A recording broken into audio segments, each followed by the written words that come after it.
ఇవ్వట్లేదా? ఇంకో చోట అవును. అది. మీరు అపార్ట్మెంట్లు కట్టుకోండి అని ఇవ్వట్లేదా? మరి అవును. ఆ ప్రభుత్వం నుంచి ప్రయోజనం పొందుతున్నారు కదా వీళ్ళు. అలాగే కదా హ్మ్. పారిశ్రామికవేత్తకు ప్రయోజనం ఇచ్చేది కామన్ కదా. అవును. అదేమంటే జగన్ దాంట్లో ఎందుకు పెట్టాలి? వాళ్ళు ఇంకా ఒక జగన్ దాంట్లోనే పెట్టారా?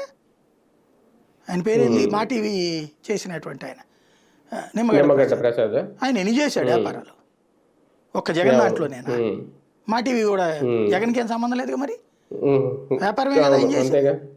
అట్లాగే అవును. శ్రీనివాసన్ అనేటటువంటి ఆయన ఏదైతే చెన్నైకి సంబంధించిన ఆయన బోల్డ్ సిమెంట్ ఫ్యాక్టరీలు అవును. ఉన్నాయి ఆయనకి. బీసీసీ.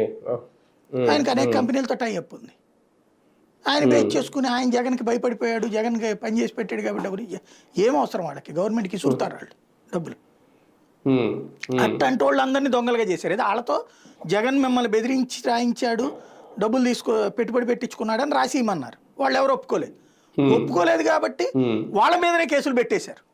విశేషం ఏంటంటే బాధించారు అన్నవాళ్ళు జగన్, బాధించబడ్డారు అన్నటువంటి వాళ్ళు పెట్టుబడిదారులు, వీళ్ళిద్దరే దొంగలట. మరి అప్పుడు బాధితుడు ఎవడు?